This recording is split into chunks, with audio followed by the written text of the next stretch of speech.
Kan saya mengajarkan, kalian kalau doa kepada Allah, jangan pakai mudah-mudahan. Coba doanya diganti dengan bahasa yang lebih keren. Semoga, itu kan lebih keren. Nah cuma karena kita hidup dalam kekuatan buta, dan saat kita datang ke semesta ini, ajaran-ajaran yang kayak gitu sudah tersedia di sini, dan kita hanya memotret semua yang ada, lalu kita ini menjadi peniru semuanya. Saya cuma khawatir saja wajah kita semua sudah tidak asli lagi hari ini. Saya cuma khawatir saja wajah asli kita sudah tidak ada. Terkubur oleh kepalsuan, kepura-puraan, dan kemunafikan. Itu yang akan kita bongkar. Bahkan 2030 nanti akan ada ratusan profesi yang akan hilang. Assalamualaikum warahmatullahi wabarakatuh. Alhamdulillahillazi binuri jamalihi adha'a qulubal arifin wa bihaibati jalalihi akhraqa fu'adal asyikin wa ammara sirral wasilin. Asyhadu an la ilaha illallah wahdahu la syarikalah rabbul alamin wa asyhadu anna muhammadan abduhu wa rasuluhu asrafal anbiya'i wal mursalin Sayyidina Muhammadin wa ala alihi wa sahbihi ajmain. Subhanaka la ilma lana illa ma 'allamtana innaka antal alimul hakim. Subhanakallahumma rabbana wa bihamdika asyhadu an la ilaha illa anta astaghfiruka wa atubu ilaik. Astaghfirullahaladzim. Astaghfirullahaladzim. Astaghfirullahaladzim. Allazi la ilaha illa huwal hayyul qayyum wa atubu ilaih min jami'il ma'asi wa dhunub la haula wa la quwata illa billahil aliyyil azim. Rahayu sagung dumadi, semoga seluruh makhluk hidup baik yang kelihatan maupun yang tidak kelihatan di setiap ruang dan waktu, di semua tingkatan, senantiasa hidup berbahagia. Semoga kita selalu diberi kemampuan untuk membahagiakan semua makhluk, juga diberi kemampuan untuk mencegah diri, jangan sampai ada satu makhluk pun di semesta ini tersakiti oleh kehadiran kita. Karena siapa saja yang sudah menjadi sumber cinta, maka dia akan menjadi cinta itu sendiri. Dan ciri orang yang sudah menjadi cinta, dia tidak pernah kekurangan cinta. Dan orang yang tidak pernah kekurangan cinta, setiap saat dia selalu akan mencintai. Orang yang sudah menjadi sumber cinta tidak butuh dicintai. Bahkan tidak pernah merengek-rengek untuk mendapatkan cinta. Dan tidak pernah memaksa orang lain untuk selalu mencintai. Karena dia sudah cukup, sudah sempurna dengan dirinya sendiri. Itu tandanya orang sudah selesai dengan dirinya sendiri. Oleh karena itu pada kesempatan yang penuh berkah ini, saya akan mengajak kita semua untuk masuk lebih dalam lagi, mengetahui jati diri kita yang sesungguhnya. Karena untuk memudahkan kajian, maka saya beri tema kajian kita hari ini adalah ketika manusia menjadi boneka di tangan kekuatan buta. Ada dua kata kunci di sini. Yang pertama adalah boneka, yang kedua adalah kekuatan buta. Apa sesungguhnya boneka itu dan apa sesungguhnya kekuatan buta itu? Kita akan kaji lebih dalam. Semoga kita semua setelah ini menyadari dan kemudian kita bisa merefleksi apakah kita hari ini betul-betul sudah menjadi manusia atau manusia yang masih sebagai boneka. Apakah kita sudah bisa melepaskan diri dari kekuatan buta? Kenapa saya menyebut kekuatan buta? Karena kekuatan ini sangat luar biasa, mencengkram, memenjarakan diri kita sampai di semesta ini tidak ada ruang bagi kita untuk menjadi diri sendiri. Dan lucunya kita tidak sadar kalau selama ini kita menjadi boneka. Oleh karena itu topik ini menjadi sangat menarik, dan saya juga tidak tahu, pokoknya kalau saya memikirkan judul, tiba-tiba saja judul itu datang. Dan saya yakin judul ini akan meresonansi kita semua. Dan judul ini adalah hal yang dibutuhkan oleh kita saat ini, di sini, sekarang. Saya pastikan siapapun yang datang ke tempat ini dengan segala permasalahan hidupnya, dengan seluruh pertanyaannya, insya Allah judul ini akan bisa menjawab, walaupun tidak dipersiapkan. Itulah perbedaan kalau kita mengaji ilmu hakikat dengan ngaji ilmu syariat. Ilmu hakikat itu universal. Apalagi ketika kita sudah memasuki dimensi energi, dimensi frekuensi, dimensi vibrasi. Karena kita sadar bahwa sesungguhnya ya, yang tinggal di tubuh kita yang berbeda ini sebetulnya adalah energi yang sama. Yang tinggal di tubuh kita yang berbeda ini sesungguhnya adalah ruh yang sama. Cuma yang membedakan adalah jiwa kita masing-masing. Ruh yang sama, tetapi yang membedakan adalah jiwa kita masing-masing. Allah dan Rasul sejati yang ada pada diri kita sama. Cuman yang membedakan adalah jiwa kita masing-masing. Itulah diri pribadi kita yang sesungguhnya. Itulah diri pribadi kita yang datang ke semesta berulang-ulang untuk menyelesaikan 3 persoalan. Kenapa kita datang di sini? Pasti ada utang karma kita yang harus diselesaikan di kehidupan masa lalu. Kenapa kita datang lagi ke sini? Pasti ada jalan bengkok yang harus diluruskan di kehidupan yang sekarang. Kenapa kita datang lagi ke sini? Pasti ada pekerjaan yang belum selesai di kehidupan yang dulu yang harus kita rampungkan di kehidupan yang sekarang. Oleh karena itu, sadari akan 3 tugas itu selalu, maka kita akan selalu memiliki kesadaran untuk tetap bisa menerima apapun yang datang dalam kehidupan kita ya, dengan cara yang sangat terbuka. Dan itulah ciri orang yang beriman, karena iman itu artinya terbuka. Orang yang beriman itu adalah yang sudah terbuka. Terbuka berarti dia sudah tidak terjebak oleh dualitas kehidupan. Dua-duanya dia bisa lampaui. Nah, orang yang belum terbuka masih memilah dan memilih dalam kehidupannya, masih mencengkram pada yang dia ingin, masih menendang pada yang dia tidak ingin, itu artinya bahwa dia belum selesai dengan dirinya sendiri. Itu artinya dia masih dalam keadaan tertutup. Tertutup bahasa Inggrisnya adalah kafir. Bahasa Arabnya adalah kafir.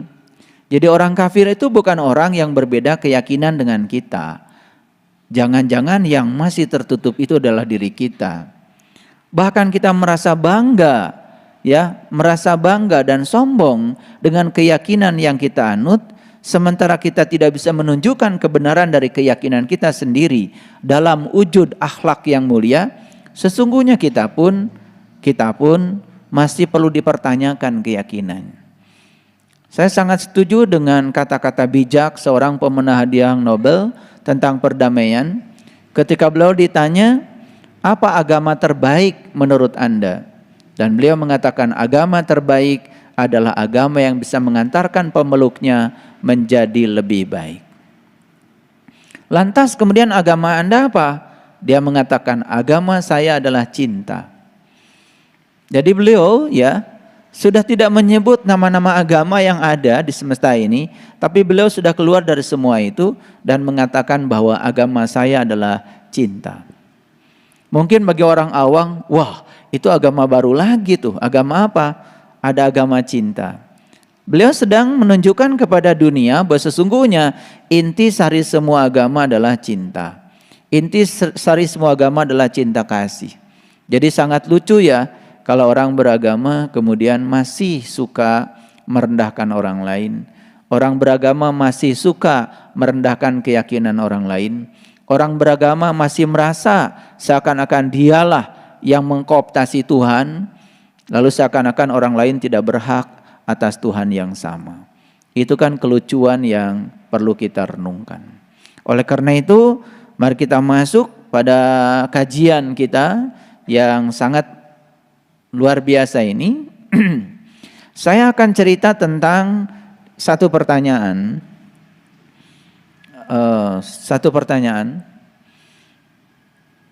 Nggak hidup ya, Ari. Pertanyaannya adalah, apa sesungguhnya boneka itu? Karena judulnya kan ini boneka.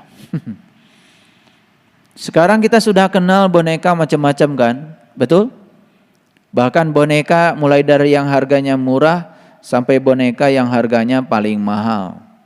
Macam-macam lah jenis boneka. Saya tidak menyebut merek-merek boneka supaya tidak terkesan saya sedang iklan. Tetapi ya boneka, sebagus apapun dan semahal apapun boneka, ya tetap saja boneka. Secantik apapun dibuat boneka, tetap saja boneka. Karena boneka itu satu hal mendasar dari sifat boneka adalah dia tidak memiliki kesadaran. Walaupun di Thailand, di tengah negara yang menjadi tujuan wisata misalnya, ada yang bisa membuat boneka itu mirip ya. Ada mirip Presiden Obama, ada mirip Jackie Chan, ada mirip tokoh-tokoh dunia. Ya, dengan teknologi pembuatan boneka yang modern, tetap saja itu adalah boneka. Bahkan di Thailand ya ada mirip Bung Karno. Itu persis ya. Jadi kalau kita berfoto dengan boneka itu hampir tidak bisa dibedakan. Ya. Kalau difoto. Ya, tetapi kalau kita begini ya langsung ya tentu saja bisa dibedakan ya. Karena yang namanya boneka semirip apapun tetap tidak memiliki kesadaran. Jadi sebetulnya kenapa saya mengusung kata boneka? Ini sedang mensimbolkan manusia-manusia yang hidup tetapi tidak sadar. Kira-kira begitu. Nah, oleh karena itu supaya bahasanya jejeg ya, waras, maka saya mengambil definisi boneka dari Kamus Besar Bahasa Indonesia. Dalam Kamus Besar Bahasa Indonesia, boneka itu artinya adalah tiruan untuk permainan. Jadi tiruan sesuatu, ada tiruan binatang, ada tiruan manusia, dan itu dibuat semata-mata hanya untuk permainan. Ya, kalau boneka itu kan ada anak-anakan, betul? Ada binatang-binatang. Dan kita sudah tahu seluruh kata bahasa Indonesia yang diulang 2 kali pakai akhiran an itu pasti bohong kan? Betul? Iya. Rumah-rumahan, bohong itu. Kawin-kawinan, bohong kan? Nggak kawin beneran kan? Pisang-pisangan, jelas nggak bisa dimakan. Apel-apelan, nggak bisa dimakan itu. Semua yang tiruan itu jelas ya, tidak bisa dimanfaatkan. Rumah tanggaan, nggak beneran tuh. Makanya kalau orang berdoa pakai mudah-mudahan, udah jelas itu. Nggak mudah itu. Karena kalau mudah diulang 2 kali pakai akhiran an, jelas kan sulit. Saya juga nggak tahu siapa orang pertama yang mengajarkan doa pakai mudah-mudahan. Karena mudah itu sulit. Kalau mudah-mudahan itu sulit, berarti nggak mudah beneran. Kan bohong. Makanya saya mengajarkan kalian kalau doa kepada Allah jangan pakai mudah-mudahan, Coba doanya diganti dengan bahasa yang lebih keren. Semoga, itu kan lebih keren. Nah, cuma karena kita hidup dalam kekuatan buta, dan saat kita datang ke semesta ini, ajaran-ajaran yang kayak gitu sudah tersedia di sini, dan kita hanya memotret semua yang ada, lalu kita ini menjadi peniru semuanya. Ketika kita menjadi peniru, berarti kita semua adalah tiruan. Kalau tiruan kan jelas bukan asli. Saya cuma khawatir saja wajah kita semua sudah tidak asli lagi hari ini. Saya cuma khawatir saja wajah asli kita sudah tidak ada. Terkubur oleh kepalsuan, kepura-puraan, dan kemunafikan. Itu yang akan kita bongkar. Dan jangan heran kalau selesai dengar kajian saya ini, kalian nanti akan tutup muka. Malu. Kenapa? Ternyata selama ini saya tidak menggunakan wajah asli saya. Saya menggunakan wajah palsu saya. Semoga nanti sampai ke situ. Jadi kalau saya ngasih kajian pasti membangun kompetensi. Gak penting ya kalian hafal semua yang saya sampaikan, gak penting. Tetapi kalian sadar dan bisa mengukur secara langsung ada satu keterampilan dalam diri yang bisa digunakan untuk mengukur siapa sesungguhnya diri saya. Itu yang disebut dengan pembelajaran berbasis kompetensi. Nah, banyak yang tidak mengerti nih ya. Pembelajaran berbasis kompetensi artinya materinya bisa apa saja dan tidak penting. Yang paling penting itu kompetensi yang mau dibangun apa. Kompetensi berarti menyangkut ability, menyangkut kemampuan, menyangkut keterampilan hidup yang mau dibangun.